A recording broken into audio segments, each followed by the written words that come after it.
Magadulong sa inyo sang mga nagapanguna nga balita lokal, national, international, sports, aksyon, balita. Kagkaroon ang inyong news team. Una sa balita, una sa aksyon.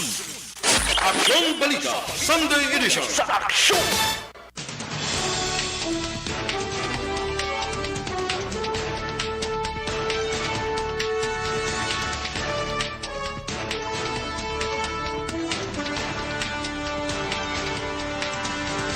Sa mga headlines sa mga balita lokal, Bacolod EOC dismayado sa kakulang sang bakuna para sa mga pamatanon. Kadiwa ni ani at kita nga programa sa Department of Agriculture pati gayunon sa Kapitolyo Provincial. Sa mga balita national, Presidente Duterte wala sang apinan sa Russia kag Ukraine crisis. Mga senior citizen target sa ikaapat nga bayanihan bakunahan. Una sa balita, una sa aksyon. Aksyon Balita, Sunday Edition. Sa aksyon!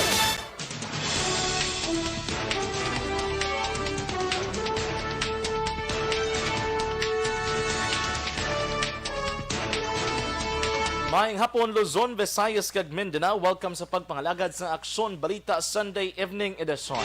Karon nga adlaw Domingo kita Marso 6, 2022. Atong inyong atag balita Aksyon John Diaz kag karon sa detalye sang balita sa lakat sang panahon.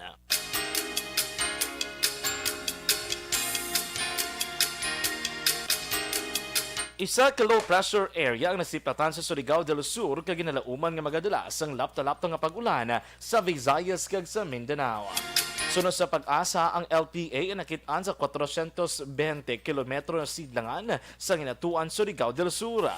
Ginpayag sang pag-asa nga manubang posibilidad nga mangin isa ka tropical depression ng LPA sa masunod nga 24-48 oras. Apang magadala ang LPA sa mabaskog nga pag-ulan sa Eastern Visayas kag Caraga. Ang Central Visayas, Northern Mindanao kag probinsya sang Zamboanga del Norte, Davao de Oro, Davao Oriental, Masbate kag Sorsogon ang makaeksperyensa sang kasarangan tubtob mabaskog nga pag-ulan. Ginaabisuan man ang publiko sang posibleng pagbaha kag landslide bangod sang wala untat nga pag-ulan. Sang Sabado nagbaha sa pinakabahin sang banwa sang Manghuyod sa probinsya sang Negros Oriental. Aksyon Balita, Sunday Edition. Sa aksyon! Aksyon Radyo Philippine Standard Time na 5:51. Sa detalye sa nagapanguna ng mga balita lokal. Nagpabutyag sang pagkadismaya si Dr. Chris Sorongon ng Deputy for Medical sa Bacolod Emergency Operations Center. Kasunod nga madamo nga mga bata nga nagaedad 5-11 anyos ang nagpa-register sa COVID-19 vaccination pero wala pa sang dugang nga bakuna para sa ilang nga nag-abot. Sunod kay Sorongon, ginhype sang gobyerno nasyonal ang pagpapakuna sa mga bata pero wala na sustener ang pagpadala sang bakuna. Madumduman 10,000 ka doses ang reformulated vaccines ang nag-abot sa Bacolod kag para ini sa 5,000 ka mga bata para sa duha ka dosa. Nagalaom si Sorongon nga mas temprano nga magabot ang bakuna para sa mga bata kasunod nga sa second quarter kung sa bulan sang Abril pa ginpabalo sang ang LGU sang dugang nga maabot nga mga bakuna. Samtang nagalaom naman si Sorongon nga magapabilin ang syudad sang Bacolod sa Alert Level 1 tubtob sa Lenten season o kung tubtob pagkatapos man sang eleksyon. Nagsaylo na sa pagtutok sa vaccination programs ng gobyerno probinsyal ng mga vaccinators kag ginabugusan sa mga nurses kag medical technologies sang Provincial Health Office nga sadto na assign sa mga quarantine facilities sang Negros Occidental. Sunod kay Provincial Administrator Attorney Refrando Diaz II, kalabanan ng mga quarantine facilities ang wala na sang COVID-19 patients gani nagbiya na ang mga naka-assign nga nurses kag medtech. Dugang pa ni Diaz nga sa nagligad nga Marso 2 ini ang mga nurses kag medtech ang nagpadulong sa norte sang probinsya agod magbulig sa ginapatigayon nga vaccination. Subong nga semana ini nga team ang nagpadulong naman sa Southern Negros. Agod kampanya ang vaccination program sang gobyerno probinsyal kag magbulig kumbinser sa mga pumuluyo nga magpabakuna kontra COVID-19. Pila sa mga lugar nga ginpadulungan amo ang syudad sang Bago, Himamaylan, Kabangkalan, Banwa sang Kawayan kag Banwa sang Hinigaran. Sa iban pa nga balik ka lokal sa tion nga magsugod ang local campaign sa Marso 25. Pila ka mga executive sa Bacolod Emergency Operations Center ang pagabuslan kasunod nga pila sa ila ang nagapapili konsihal. Si Bacolod EOC Executive Director M. Ang kag EOC Deputy for Medical Dr. Chris Sorongon ang duwas ng mga nagapadalagan konsihal sa idalom sang Grupo Progreso. Sunod kay Sorongon, magluwas sa iya nagaserbi man nga Deputy for Medical si City Disaster Risk Reduction Management Office Head Dr. Ana Maria Pornan kag Dr. Rosalie Dio Campo. Dugang pa ni Sorongon, magabulos naman kay Ang si City Administrator Eduardo Joseph Quansing kag City Health Officer in Charge Dr. Edwin Miraflor Jr. Sunod kay Sorongon, ini nga mga individualan nang hands-on manumalin nga nagsugod ang pandemya, lakip man ang COVID-19 vaccination program sang syudad sang Bacolod. Ginalanta ni Sorongon nga padayon lamang sa mga magabulos ang naplastad na nga sistema kag proseso sa Emergency Operations Center. Mag-start ang campaign, ang ato nga EOC, ang ato nga COVID response, ang ato nga vaccination, they are all in good hands. Kaya tungod nga, ginapadayo naman lang nila ang ato nga mga systems and processes. Nabatian si Dr. Chris Sorongon. Mag-aumpisa buwas nga adlaw Lunes, Marso 7, 2022 ang kadiwa ni Ani at Kita sa Capitol Grounds sa syudad sang Bacolod nga magapatigayon sang aktual nga pagbaligya sang bantog nga mga prutas halin sa Davao, pareho sang durian, mangustin, lansones, rambutan, pineapple, pomelo, marang, jackfruit, cardava, kag kakatan. Ini nga proyekto ang ginpatigayon sa Department of Agriculture Western Visayas ka partner sa Department of Agriculture Regional Office 11 o sa Davao sa bulig man sa local government units, national government agencies kag private institutions nga nagatuyo agud buligan ang mga magagmay nga mangunguma, private institutions nga nagatuyo agud mangunguma, mananagat kag mga konsumidor nga makabakal sang preska kag di kalidad nga agri-fishery products sa barato nga presyo. Asang 2020, ang DA Western Visayas Agribusiness and Marketing Assistance Division ang nagpatigayon sang kadiwa ni Ani at Kita modalities o kunan on wheels and delivery sa bilog nga region size agod na pasiguro nga preska di kalidad kag baratong agricultural product para sa tanan nga pamilya sa tion sang pandemya. Ining aktibidad ang ginasuportahan ni Negros Occidental Governor Bong Lacson, provincial officials, provincial administrator Attorney Refrando Digas kag provincial government departments kag offices. Posible nga pagabuksan na sa publiko ang Mambucal Mountain Resort and Wildlife Sanctuary sa Minuyan, Banwasong Murcia sa maabot nga bulan sang Abril. Ginpayag ni Provincial Administrator Attorney Refrando Diaz II nga nabalik na ang elektrisidad sa sulod sa resort matapos makayo ang napulo ka mga poste nga natumbahan sang kahoy sa paglaslas sang Bagyo Odette nagligad nga Disyembre. Suno kay Diaz, ginaplanuhan naman ang pagpahamtang sang street lights nga balor 2.5 milyones pesos sa sulod sang resort agud ini ang mangin masanag kag manamilagawan kon kagabihon. Disyembre 2021 sang gindeklarar ang Mambucal bilang conservation site gagintawag nga Mambucal Mountain Resort and Wildlife Sanctuary. Target sang gobyerno probinsyal nga sa Abril buksan ang Mambucal bagod isa ini sa mga bulan nga may madamo nga nagasulod o kun nagabakasyon nga mga bisita bangod sang Semana Santa. Sa iban pa nga balita lokal, nagpasakop ang 23 ka mga barangay sa Banwas sang EB Magalona para sa rollout training sa Barangay Drug Clearing Program kag Enhancement Seminar tinalikdan nga Biyernes, Marso 4. Sunod kay Philippine Drug Enforcement Agency, Negros Occidental Provincial Officer Jix Excropulo, ang Enhancement Seminar gintabungaan sa mga opisyal sang Banwa, Municipal Health Officer, upod sa mga kapulisan kag Barangay Anti-Drug Abuse Council para sa tuyo nga mahibaluan ang mga pagsulundaan para sa proseso sang barangay nga may drug cleared status. Ginpayag man ni Escropulo nga ang kaimportante sang community-based drug rehabilitation program sa mga drug surrenderies antes madeklarar nga drug cleared ang isa ka barangay. Ginbasa sa tanan nga simbahan sa tion sang homily ang pastoral letter ni Bacolod Bishop Patricio Buzon may angot sa Kwaresma kag sa maabot nga piniliaya. Sa baylo sang tradisyonal nga homily sang pari, ang sulat ni Buzon ang ginbasa bilang reflection. Ang pastoral letter ang may titulo nga A Favorable Time, A Pastoral Letter on Lent and the Elections. Sa pastoral letter, ginsiling ni Buzon nga sa sining nga Kwaresma nagakinahanglan nga magbago ang kada persona bilang isa ka komunidad, simbahan kag isa ka pungsod. nasod. Dugang pagindaragway manibuzon ang maabot nga May 9 nga piniliay bilang bilidhon nga aktibidad.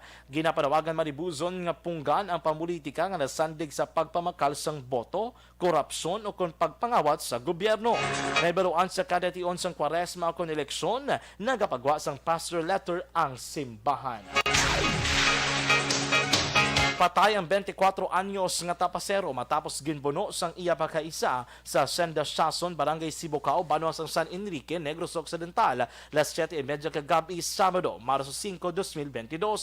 Ang biktima ang ginkilala kay Niel Iscasina, samtang ang sospek iya nga pagkaisa nga ginkilala kay Brian Iscasinas, lunsay residente sang Barangay Tabugon, Siyudad sang Kabangkalan, Negros Occidental. Sunod sa report sang kapulisan, ginpaibalo sila sang tanod sang Barangay Sibocao angod sa nagluntad nga insidente. Sa investigasyon sang kapulisan ay baluan nga papauli na kontani sa ilapulian senil sang inisa ang ginbalabagan ni Brian kag ginbuno wala pa may baluan nga sa isang pantalom sa diin na igo ang iya na wala nga bahin sang tiyan nga among gintunaan sang iya kamatayon. Giningagaw pa nga madalas sa hospital senil apang ining gideklarar nga dead on arrival ni Dr. George Pareño, ang medical officer 3 sang Don Salvador Benedicto Memorial District Hospital sa siyudad sang La Carlota. Gilayon man nga nagpalagyo ang mga sospek matapos mahimo ang krimen. Padayon pang investigasyon sa kapulisan sa motibo sang pagpangbuno sang sospek sa biktima. Isa ka sakada nga nagikan sa probinsya sang Antique ang nasapuan patay tanalikdan nga Marso 4 sa sulod sang Kamalig sa Purok 6, Barangay Linao, Siyudad sang Kabangkalan. Ang napatay ang ginkilala kay Josue Espuerta, 44 anyos, kag temporaryo nga nagatinir sa among lugar. Sa inisal nga pagpangusisa sa mga kapulisan, ginpahayag ni Police Lieutenant Colonel Raymond Cruz, ang hepe sang Kabangkalan PNP nga wala sa nakita nga foul play sa kamatay ni Espuerta. Dugang pa si Espuerta ang ginapatihan nga napatay paagi sa cardiac arrest. Dugang pa ni Cruz, si Espuerta ang nagpadulong lamang sa syudad sang Kabangkalan para magpanguma apang wala na makapauli sa probinsya sang Antique sa sulod sang 6 ka tuig kag wala na sang contact sa iya pamilya. Ang bangkay ni Espuerta ang nahaya sa Lisa's Funeral Homes sa syudad sang Kabangkalan. Sa pinakaulihing nga balita lokal, tinidikoron sa Police Station 7 ang 7 ka mga persona matapos sa dakpan sa iligal nga pabulang launa 35 kainasang hapon sa Purok Araw, Barangay Vista Alegre, Siyudad sang Bacolod. Ang mga naresto ang Bosantay Nazario Isgana, 56 anyos, Eric Aberia, 48 ang edad, Danny Pangadyo, Okot Pangadlo, 52, Renato Aliling, 47, Edwin Ribon, 50, Ruben Llano, 61 ang edad, kag Ariel Labrado, 23 anyos, tanan nagapuyo sa among lugar. Sunod kay Police Captain Elmer Bonilla, ang hepe sa Station Number 7, ang mga nagkaladakpan ng akto nga nagapatigayon sang iligal nga pabulang. Na-recover sa ilang duha ka mga derasa nga manok, bulang, kag kwarta nga nagabalor sang 600 pesos kang ginapatian pusta sa iligal nga panahor. Aksyon Balita Sunday Edition. Sa aksyon! Aksyon Radio Philippine Standard Time la 6:01 sa mga balita national. Presidente Duterte wala sang apinan sa Russia kag Ukraine crisis. Mga senior citizen target sa ika-4 nga bayanihan bakunahan. Ang detalye sa nagapanguna nga mga balita national sa pagbalik sa Aksyon Balita Sunday Evening Edition. Nagakinahanglan ka bala kapital sa negosyo, lakat sa abroad kag iban pa, mag-apply na sang emergency loans nga gina-offer sang Malacca. Desisyon? Ang elementary nga evacuation center na concerned baha man. Uy, kay tinagaman apat kumansaka ang tubig. Actually, ikaw po Medyo mataas na ang tubig. So, ulat natin nga pasuwat nga nag-traffic to or nag-transit dito sa sulod ang Mang continuous range ang nag-subject sa factor sa pagsaka sa sining tubig sa subong. Hulyo 4, 2021, sang formal na ginanunsyo sa Pag-asa ang panahon sa tig-ululan o rainy season sa Pilipinas. Gani, nauman ang maulan nga panahon umpisa subong tugtog Nobyembre 2021. Ang Pilipinas sa mayar sang early warning system para mahibaluan ang lakat sang panahon. Gani, wala sang rason nga hindi kita makapreparar karon nga rainy season. Yari ang ilang mga action tips nga dapat mo may baluan karon nga panahon sang tig-ululan. Kung nagapuyo sa lugar nga masami ginabaha, mag-monitor sa balita para sa anunsyo sang pag-asa sa lakat sang panahon. Isa sa pinakapos nga pamaagi para malikawan nga magsulod ang baha sa balay, among paggamit sang sandbag. Ang sandbag ang isa kasakong nga may unod nga balas nga pwede ibutang sa pertahan o kung ginaakyan sang tubig para temporaryo nga makontrol ang pagsulod sang tubig sa inyong nga balay. Antes naman ng rainy season, dapat nakapreparar ka na sang pagkaon, flashlight, pito, kandila, hygiene kit, power bank, transistor radio, importante nga mga dokumento kag iban pa nga kinahanglanon. Ini ang dapat isulod sa go bag nga dapat ibutang sa isa ka lugar nga mapus kuhaon sa tion nga kinahanglan nga mag-evacuate. Sa tion sa pagbaha dapat butangan sang tape ang saksakan sa mga outlet kag ibutang sa mataas nga mga lugar ang appliances. Kunyara sa evacuation center, dapat man nga ipatuman ang minimum health protocol, face mask, face shield kag social distancing batok sa COVID-19. Sa panahon sa tig-ululan, dapat man proteksyonan ang ikaayong lawas batok sa tila ka mga masakit, kang isang dengue, leptospirosis, cholera, typhoid fever, hepatitis A, influenza, kag iban pa. Nagpanugyan man ang DOH kay pabili ng proper hygiene kay pag-inom sang limpyo nga tubig, lutuon sang gusto ang pagkaon para malikawan ang contamination. Maghugas sang kamot antes kag pagkatapos ang kaon kag matapos nga mag-usar sang banyo. Likawan man ang paglangoy o kon pagtubog sa baha. Kini sa Action Dale Salazar para sa Action Tips nga nagapahanundong nga maghalong sa tanan nga tion. Ang elementary nga evacuation center na concern din baha man. Uy. Kaya tinagaman apat kumansaka ang tubig. Actually, ikaw po Di ba medyo mataas na ang tubig, so ginaulat natin nga Siwala nga nag-traffic to or nag-traffic dito sa sulod ang Mang continuous rain ang isang big factor sa pagsaka sa sining tubig sa subong. Kunyo 4 2021 sang formal nga ginanunsyo sa pag-asa ang panahon sang tig-ululan o kon rainy season sa Pilipinas. Gani ilauman ang maulaling nga panahon umpisa subong tugtog Nobyembre 2021. Ang Pilipinas sa mayroon sang early warning system para mahibaluan ang lakat sang panahon. Gani wala sang rason nga hindi kita makapreparar karon ni rainy season. Yari ang pila ka mga action tips nga dapat mo may baluan karon nga panahon sang tig-ululan. Kung nagapuyo sa lugar nga masami ginabaha, mag-monitor sa balita para sa anunsyo sang pag-asa sa lakat sang panahon. Isa sa pinakapos nga pamaagi para malikawan nga magsulod ang baha sa balay, among paggamit sang sandbag. Ang sandbag ang isa kasakong nga may unod nga balas nga pwede ibutang sa pertahan o kung ginaakyan sang tubig para temporaryo nga makontrol ang pagsulod sang tubig sa inyong nga balay. Antes naman ng rainy season, dapat nakapreparar ka na sa pagkaon, flashlight, pito, kandila, hygiene kit, power bank, transistor radio, importante nga mga dokumento, kag iban pa nga kinahanglanon. Ini ang dapat isulod sa go bag nga dapat ibutang sa isa ka lugar nga mapus kuhaon sa tion nga kinahanglan nga mag-evacuate. Sa tion sa pagbaha dapat butangan sang tape ang saksakan sa mga outlet kag ibutang sa mataas nga mga lugar ang appliances. Kunyara sa evacuation center, dapat man nga ipatuman ang minimum health protocol, face mask, face shield kag social distancing batok sa COVID-19. Sa panahon sa tig-ululan, dapat man proteksyonan ang ikaayong lawas batok sa tila ka mga masakit, kang isang dengue, leptospirosis, cholera, typhoid fever, hepatitis A, influenza, kag iban pa. Nagpanugyan man ang DOH kay pabili ng proper hygiene kay pag-inom sang limpyo nga tubig, lutuon sang gusto ang pagkaon para malikawan ang contamination. Maghugas sang kamot antes kag pagkatapos ang kaon kag matapos nga mag-usar sang banyo. Likawan man ang paglangoy o kon pagtubog sa baha. Kini sa Action Dale Salazar para sa Action Tips nga nagapahanundong nga maghalong sa tanan nga tion. Ang elementary nga evacuation center na concern din baha man. Uy. Wala kay ginagaman apat kumansaka ang tubig. Actually, ikaw po sa Yung medyo mataas na ang tubig, so ginaulat natin nga basic para nga ng traffic to or ng traffic dito sa sulod ang Mang continuous rain ang nag-subject sa factor sa pagsaka sa sining tubig sa subong.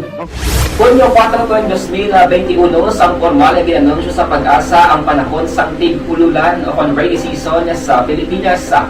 Gani, lauman ang maulan nga panahon umpisa subong tugtog Nobyembre 2021. Ang Pilipinas sa mayar sang early warning system para mahibaluan ang lakat sang panahon. Gani, wala sang rason nga hindi kita makapreparar karon nga rainy season.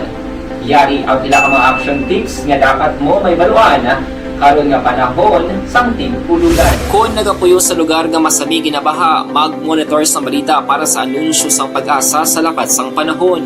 Isa sa pinakapos nga pamaagi para malikawan nga magsulod ang baha sa balay among paggamit sang sandbag. Ang sandbag ang isa ka sako nga may unod nga balas nga pwede ibutang sa pertahan o kung ginaakyan sang tubig para temporaryo nga makontrol ang pagsulod sang tubig sa inyong nga balay. Antes naman ng rainy season, dapat nakaprepare ka na sa pagkaon, flashlight, pito, kandila, hygiene kit, power bank, transistor radio, importante nga mga dokumento kag iban pa nga kinahanglanon. Ini ang dapat isulod sa go bag nga dapat ibutang sa isa ka lugar nga mapos kuhaon sa tion nga kinahanglan nga mag-evacuate.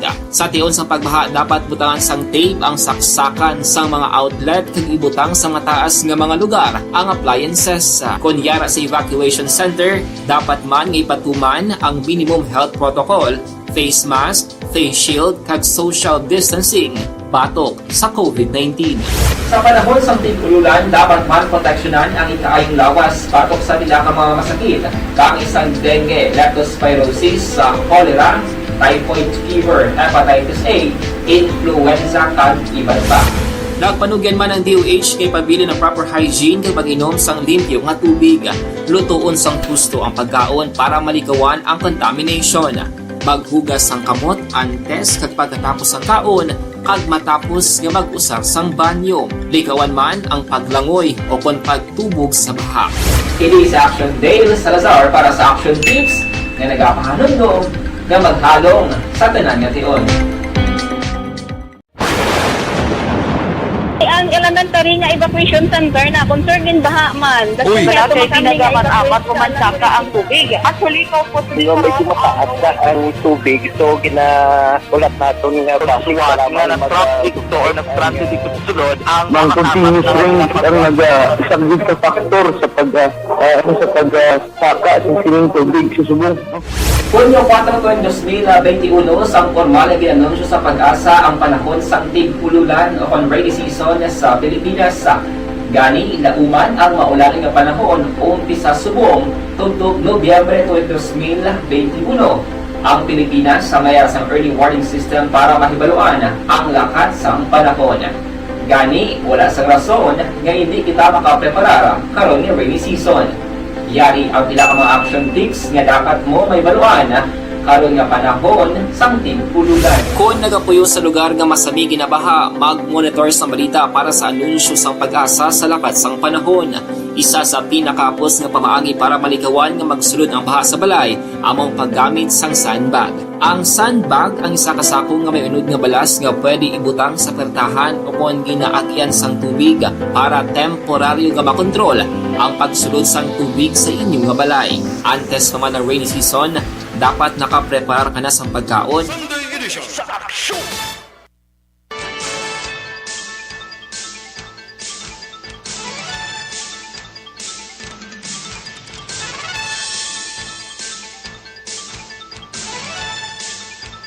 Aksyon Radio Philippine Standard Time na 6:12 sa ditali sa nagapanguna nga mga balita nasyonal. Ginpahayag ni Presidente Rodrigo Duterte nga wala sang apina ng Pilipinas sa natabo nga kinagamo sa tunga sang Ukraine kag Russia. Pero aminado man ang presidente nga sa ulihi, kinahanglan man magpili sa ngapinan ang Pilipinas. Sunod rin madalahig sa gihapon ng Pilipinas sa tion magamit sa nuclear device bangod sa inaway. Sa tion nga pinuto na ang boton sa mga nuclear warheads o kung nuclear bomb, matunaw na ang kalibutan. Samtang ginmensyonan ni Duterte nga ginibetahan siya ni US President Joe Biden kagiban pa nga leader sang ASEAN sa isa ka meeting sa Washington sa Marso 28 tuig 2022. Ginkondina naman ni Vice President Leni Robredo ang pagpangatake sa pungsod Russia sa pungsod Ukraine. Suno kay Robredo, moral imperative na ang pagpamatok sa mga nagalapas sa kinamatarong kag paghimo sang tikang nga makapalain sa kahimtangan sang isa ka nasyon. Dugang pa ni Robredo, ginakondinar sini ang pagtarget sang Russia sa mga sibilyan kag inosente nga residente sang pungsod Ukraine. Nagaupod man si Robredo sa desisyon sang gobyerno sang Pilipinas nga suportahan ang international community sa pagkondinar sa pagpang-atake sa pungsod Ukraine. Ginalauman nga makapauli sa Martes sa Pilipinas ang 21 ka mga Pinoy seafarers nga na-evacuate gikan sa isa ka barko sa Odessa sa pungsod Ukraine. Ang mga nag-evacuate ang crew sang MVS Rees nga nagtabok padulong sa border sang Moldova sang Pebrero 27 tubtob 1, Marso 1 antes nagpadulong sa Romania. Dugang pa sang DFA 13 kay iban pa nga seafarers ang nakalambot na sa Moldova kag nagahulat na lamang nga ma-repatriate. Nagahingyo naman ni Department of Foreign Affairs sa nga nagapadulong sa border sang Moldova kag Romania nga magpakig-angot sa embahada sang Pilipinas sa Budapest. Nagpasiguro ang isa ka opisyal sa Department of Foreign Affairs sa mga aplikante nga mas madamo nga passport appointment slots ang mga available sa masunod nga semana. Sunod kay DFA Assistant Secretary of the Office of Consular Affairs, Senen Mangalili, kasunod sang pagrubo sa Alert Level 1 sa Metro Manila kay iban pa nga lugar, mahimo nga makaakomodar sang mas madamong aplikante ang DFA sa kada adlaw. Pagpatag ni mga lili, 13 ka mga slots ang ginhatag sang DF 13,000 ka mga slots ang ginahatag sang DFA sa kada adlaw antes sang pandemya. Apan bangod sang COVID-19 restrictions, nagrubo ini sa 6,000 sa kada adlaw. Dugang pa ni mga lili, sumugod sa madamo na ang nabakunan kontra sa COVID-19. Nagsaka naman ang demand sang passport appointments. Target sang DFA nga magbalik sa pre-pandemic level ang kadamuon sang appointment nga ihatag sang ahensya sa kada adlaw. Target sang gobyerno nasyonal nga makabakuna sang 1.8 milyones ka senior citizens sa bug-os nga pungsod Pilipinas sa maabot nga ika-4 nga wave sang bayanihan bakunahan National Vaccination Drive sini nga bulan. Ginpayag ni Health Undersecretary in National Vaccination Operations Center Chairperson Dr. Mirna Cabotaje nga ang bayanihan bakunahan ang patigayunon sa Marso 10, 11 kag 12. Ang prioridad sa sini nga round sang nationwide inoculation ang mga senior citizens nga wala pa nakakompleto sang primary dose kag ang natalana nga magpa-booster shots. Dugang parikabotahe ang pagpabakuna sa mga LGUs ang naguyang nagligad nga mga sinimana sa diin nakabakuna lamang sang 300,000 ka individual ikumpara sadto nga naglambot sa 1.5 milyones ka mga individual. Ginbasura sa Department of Health ang proposal ni Presidential Advisor for Entrepreneurship Joey Concepcion nga imuon mandatory ang booster sa mga lugar nga ginpaidalom sa Alert Level 1.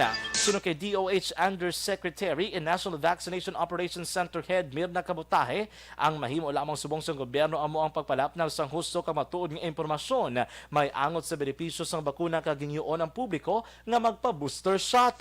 Aminado naman si Cabotaje nga manubo ang booster coverage sa pungsod tinaligdan nga si Mana. Sa records ng Department of Health, 36 milyones na nga individual ang dapat magpa-booster shot apang 10.5 milyones pa lamang ang nakabaton sang third dose.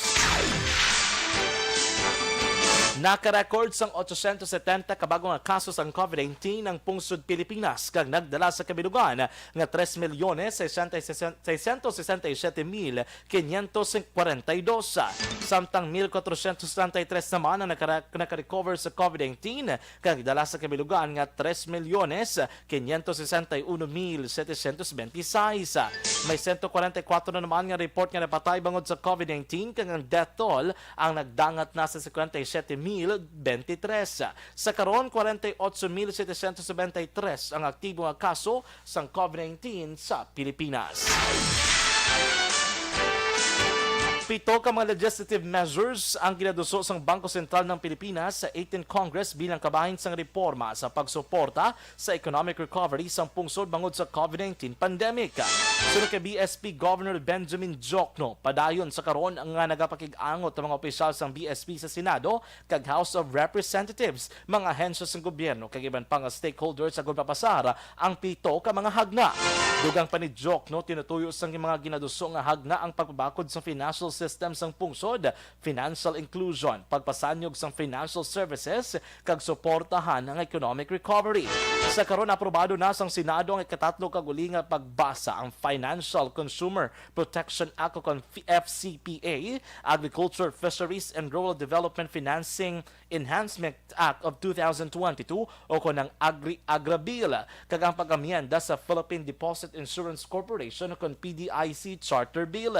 Samtang sa House of Representatives, aprobado naman sa ikatatlo kag pinal nga pagbasa ang Use of Digital Payments Act of 2022 or Digital Payments Bill kag ang Government Financial Institutions Unified Initiatives to Distress Enterprise for Economic Recovery Act o kon ang GUIDE.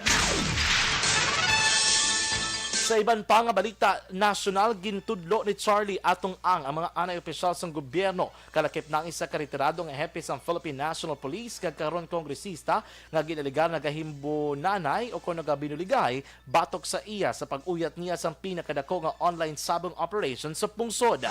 Sa hearing sang Senate Committee on Public Order and Dangerous Drugs, ginpayag ni ang nga pamatud-an niya nga may conspiracy o pagbinuligay nga natabo sa pagka-missing sa 34 ka mga bulangero kag sa lang ang ginaduot diri bangod siya ang tag-iya sang Lucky 8 kag ginapaagi lamang siya sa trial by publicity. Sunod pa kay ang wala siya sang ihibalo sa pagkadula sa mga bulangero. Ginapanginwala naman ni Senator Ronald De La Rosa, chairman sang committee, nga gina-single out nila ang Lucky 8 Star Quest Incorporated. Ginahingyo naman ni Senate Minority Leader Franklin Delong kay ang kung sino pa ang nag-operate sa lisensyado nga isabong. Ginatumod niya ang isa ka alias Pineda, isa ka Congressman Teves, anay Congressman Patrick Antonio, anay Mayor Elan Naganyo, kag anay PNP Chief Camilo Cascolan. Ginkwestiyon naman ni Senate Minority Floor Leader Franklin Delon ang pahayag sang Philippine Amusement and Gaming Corporation kung PAGCOR nga 640 milyones pesos lamang ang ginakolekta nga buwis sang isabong. Sa ginpatigay nga hearing sang Senate Committee on Public Order and Dangerous Drugs, naibaluan nga nagalambot sa 60 bilyones pesos ang pusta nga ginakolekta sa isabong sa kada bulan, kaya nagalambot man sa 3 kabilyon ka pesos ang income sang kompanya nga ginapanagiyaan ni gaming tycoon Charlie atong anga. Ginako man ni ang nagabato ng iya kompanya nga Lucky 8 Star Quest Incorporated sang isa tubtob 2 ka bilyon ka pesos nga pusta sa kada adlaw. Sa 60 bilyon ka pesos nga pusta, 5% diri ang komisyon sang kompanya. Sunod kay Dilon, magamay ang 640 milyones ka pesos nga ginpalayag nga buwis nga makuha sang PAGCOR sa isabong bangod nga wala labot sang kompanya ni ang maiban pa nga kompanya nga ginatagan sang lisensya nga mag-operate sang isabong. Ang iban pa nga kompanya nga nag-operate sang isabong amo ang Belvedere Vista Corporation, Visayas Cockers Club Incorporated, Jade Entertainment and Gaming Technologies Incorporated, New Win Cockers Alliance Gaming Corporation, Philippine Cockfighting International Incorporated, kag Golden Buzzer Incorporated. Luyag man sa mga senador nga usisaon sang husto ang ining nga negosyo, agod makakuha sang motibo sa pagkadula sa 34 ka mga manugbulang. Sa pinakauli nga balita national, iga-formalize ang Commission on Elections ang agreement para sa patigayon nga Pilipinas Debates 2022 buwas nga adlaw, Marso 7 sa Sofitel Hotel, Pasay. Sunod kay COMELEC spokesperson James Jimenez, ginalauman nga ang tanan nga kandidato ang magatambong sa debate kag ipakita kon nga dapat sila nga botohon sa maabot nga piniliaya. Ang una nga presidential debate ang patigayonon sa Marso 19 kag magasundan sang vice presidential debate sa Marso 20. May ikaduha naman nga presidential debate nga patigayonon sa Abril 3. Nagpasiguro naman ang COMELEC kag Vote Filipinas nga mag-aagi sa maidig nga proseso ang pagpili sa nakalain-laing o kon pagpili sang moderator kag magapabilin nga confidential ang pagdihon sa mga palamangkotanon gikan sa naglain-lain nga sektora. Naibaluan, una na nga gininyo sang kampo ni Anay Senador Ferdinand Marcos Jr. ang mga tupiko nga talakayon sa maabot nga debate. Aksyon Balita Sunday Edition sa aksyon. Una sa balita, una sa aksyon.